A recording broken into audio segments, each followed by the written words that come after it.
Ano dito, sa mga pupunta dito, kailangan talaga tatagan mo din yung loob mo. Yun, number one na advice ko lang din yun. Kasi, ang hirap talaga dito. Example, pag na-homesick ka. Kasi walang ibang tutulong sa'yo kundi ang sarili mo din. Hi kabayan, hello. Kabayan, kamusta? Nang pangalan, okay lang ikaw. Pangalan ko pala si Albert Olios. Albert. Bert, Ilunggo kami, taga Kapis kami. Bali sabi nila, Oh. dami daw aswang. Walang aswang doon. Sabi lang yan. mga gwapo kaya ang dami dito hindi aswang, di ba? ilang years ka na dito, months or so? 2 taon pa lang ako dito. Oh, so anong trabaho mo dito? Hindi ako dati ang trabaho ko sa sa factory doon sa Itris. Itres ka pala dati. Itris. Oh. Tapos nalipat ng ibang company doon sa sa Bramar kasama ko mga dalawa. Pero ang trabaho ko doon, una nag-grind ako, tapos pangalawa ay tinuruan ako nila sa fabricator, nalipat ako sa fabricator. Siguro mga 1 taon na ako ngayon sa fabricator. So kasama kayo ni Jim sa fabricator? Oo, kasama kami ni James. Sa kayong bahay. Oh, kumusta ang trabaho? Ang trabaho, okay naman ang trabaho, dapat sipagan lang yung trabaho. Tapos sabayan na ng mga bus sa bus namin kasi mga mababait. Tapos mga kasama namin sa sa Bramar, mga mababait din.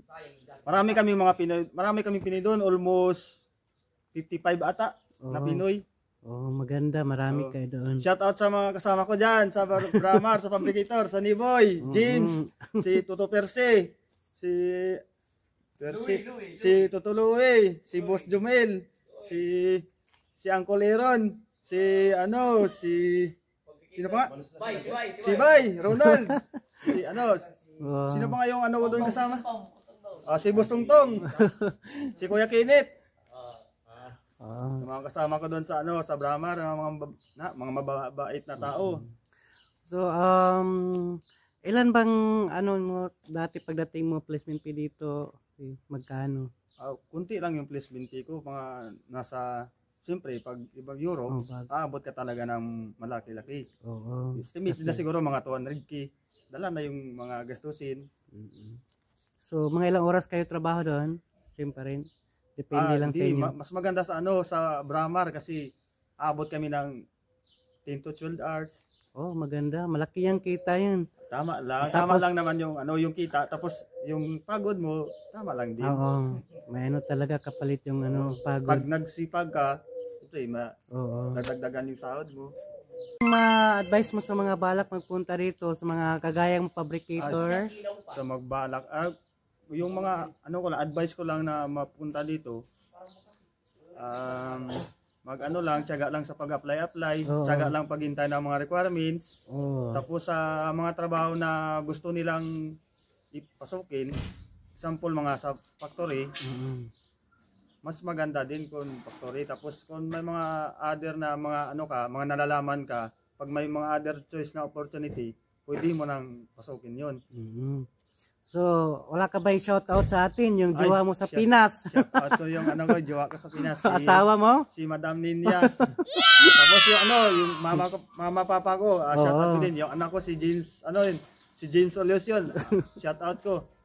Mga pamilya Olios sa Kapis. Sa Kapis. Arin ako di. Arin ako di. Makita na ninyo ko di sa vlog ng kabayan natin dito sa Croatia. Kabayan, ano sabi mo? Hi, good morning. Hi, hello, good morning. Ron, binata pa o may sidecar. May sidecar. May sidecar. Saan ka sa atin, Ron? Sa Pilipinas. Saan sa Pilipinas? Hindi, ako sa Laguna. Hello sa mga Laguna. Sa Laguna. Pero Bicol. Bicolano ka pala. Bicolano. Matagal ka na to sa Croatia? Almost, mag 2 years. Cross country ka? Hindi. Pinas talaga. So anong agency mo? Anong pagpunta mo dito? Dati Advera. Si Advera pala. Yes, Advera pala to. So, ang trabaho mo ngayon? So, Migmag welder. Ganda. So, saan ka nakatrabaho ngayon? Sa Bramar. So, Bramar. Saan yan? Zagreb? Malapit sa boundary ng Slovenia. Oh, maganda pala. So ano yun? Libre kayo lahat doon. Oh, libre. Magandang accommodation, doon. Accommodation, transportation, food allowance. 8 hours. Tsaka may libre ticket. Ano, libre? Ang ano bang trabaho niyo doon? Ilang oras? Depende. May 8 hours. May overtime lagi. So ano ang trabaho mo dito ulit?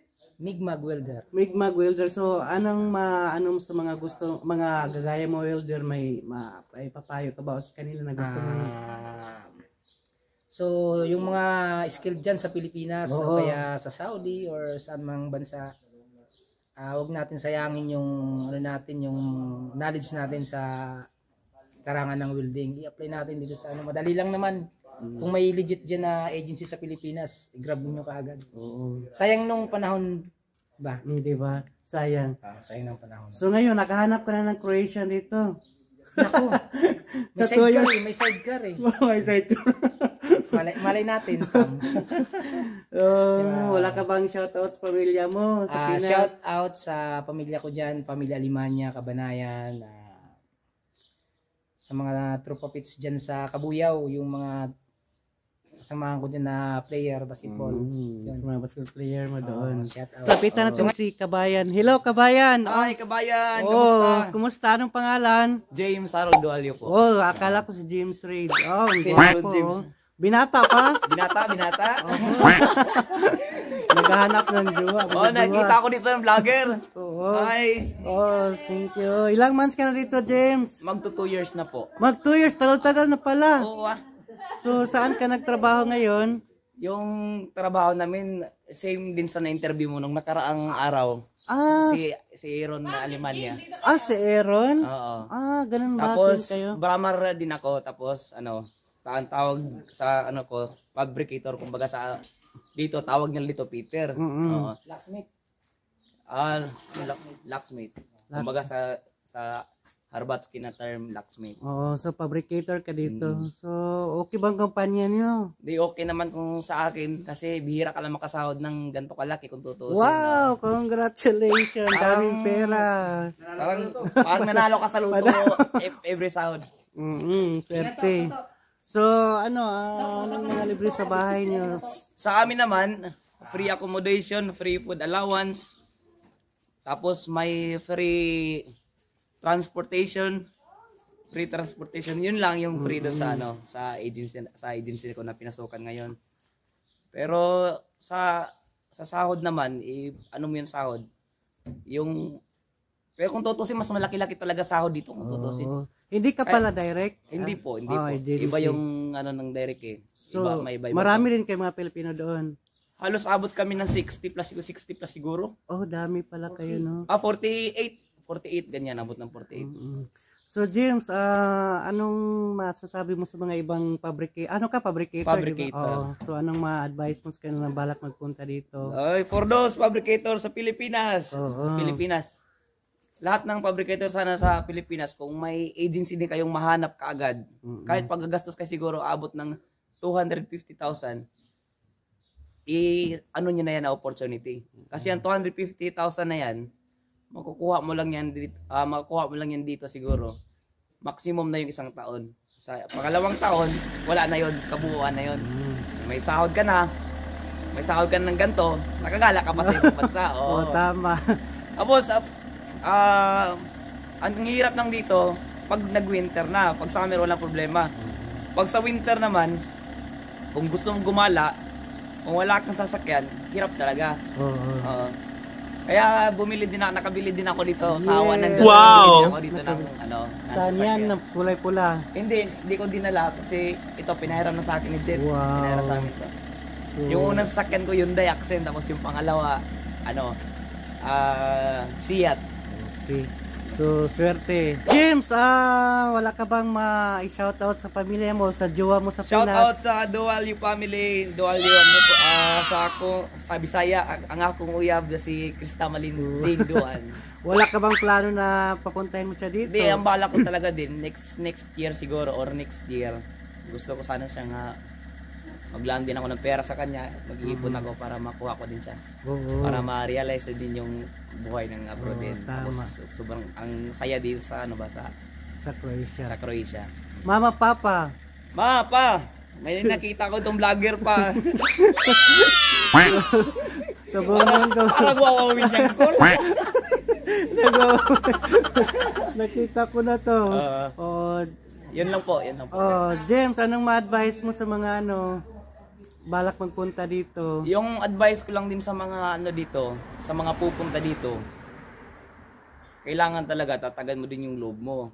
Yun, number 1 na advice ko lang din yun. Kasi ang hirap talaga dito, example pag na-homesick ka. Kasi walang ibang tutulong sa'yo kundi ang sarili mo din. Tama. Tapos, kailangan marunong ka mag-ipon ng pera. Huwag puro gastos dito, gastos ng ganyan. Kasi yung pera ng euro, mabilis ubusin pag nandito ka sa Europe. Tama, James. Europe, Croatia. Pero pag pinadala mo sa Pinas, nag-ano ka ng investment, hindi mo basta-basta mauubos yun. Yung pera na Tama, yun. James. So yan ang ma-advise mo. Opo. So salamat ang James ng Croatia. Thank you, James. Ay, shout out din pala sa shout out. sa tita ko, Tita Chona. Nandiyan po sa dito lang po sa Cavite. Yun din ang tumulong sa akin. Ganun ba? Dito na siya. Sige. Salamat, James. You're welcome po. Mga kabes, please support my channel, like and subscribe para masaya ang buhay. Hanggang sa sunod kong vlogs, baka magkita tayo dahil sa vlogs nito, ikaw ang bida.